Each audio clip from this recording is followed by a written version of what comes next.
soft technology. We're not chips and wires and chemicals. We're cell membranes and neurons moving ion potentials across the cell wall. And here's the beauty. You don't have to know any of it because we use thought, feeling, emotion, belief, breath, and focus. That's it.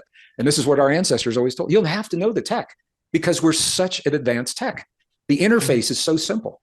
And that's the beautiful thing. Okay, so what if you could use your brain like ChatGPT? I mean, how would that work even, right? That's your soft technology at work if you can figure out how to do the same thing. Now, if you look at ChatGPT, it works with prompts. I mean, it's kind of like with the search engines. If you're not prompting it correctly, then you're not going to get but basic results. And so you have to learn how to do that. And over time you do. You put in an input, you prompt it a little bit, you tweak, and so on, right? So you get results. Well, the same thing is for your mind. The way that I think this works best is through free writing. Well, if you don't know what free writing is basically put down a piece of paper and you sit down and you just write. Without thinking, you just write and write and write. Now, your subconscious spills out a bunch of garbage, but amongst that garbage are some really golden nuggets. And sometimes you can get answers to questions that you wouldn't otherwise, or that might come out in the shower instead. But see, all this can come out in these free writing sessions that are actually a lot of fun. And you get all kinds of ideas from your subconscious. That's one technology that a lot of people use. Journaling and whatnot is kind of the similar sort of thing. But free writing enacts kind of more of the subconscious because it lets go of the mind and it really does take a while to get used to because you're writing just garbage and it feels really stupid.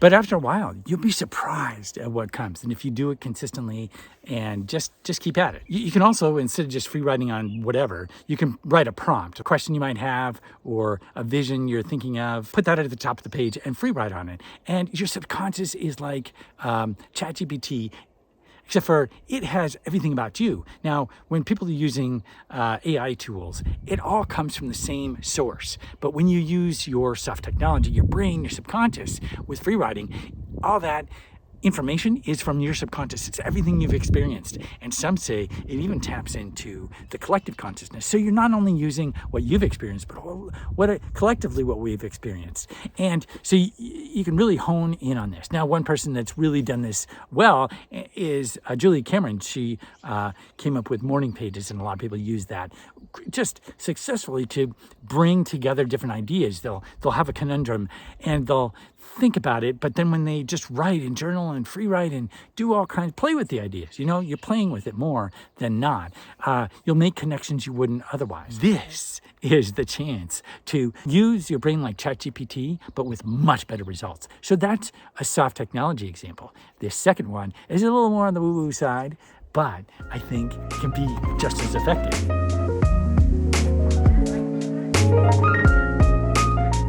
That is with dreams.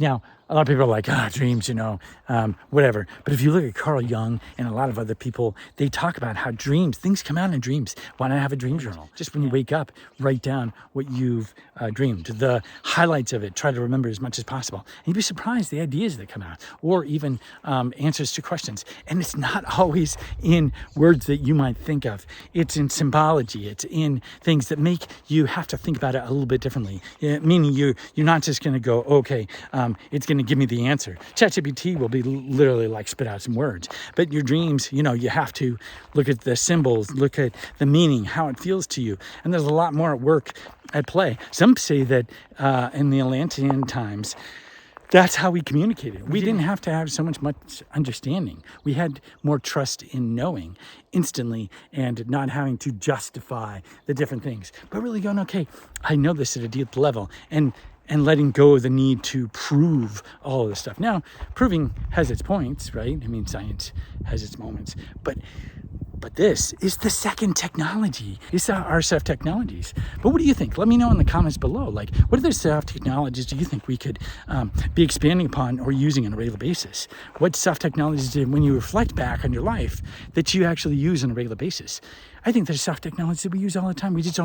We don't think about it in the same way, and we can delve into things. And people have gotten into meditation. That's a soft technology in and of itself, and there are reams of benefits from utilizing that. As we move headlong into AI, it becomes more and more important to differentiate from the usual masses who say, oh yeah, let's use that. And you have these examples of like faceless videos. I think that's not the way to go. Like, when everybody else can do it so easily, then you're just going to be in the wash of things. So when you go the opposite direction and you put yourself out there authentically, that's another example of like where we can keep what we have and go deeper. Even with it. What do you think about SF technologies? Again, let me know in the comments below. And if you found this video helpful, be sure to give it a like. I've also got a video here on free writing if you want to take a look at that. Thanks all for watching, and I'll see you next time.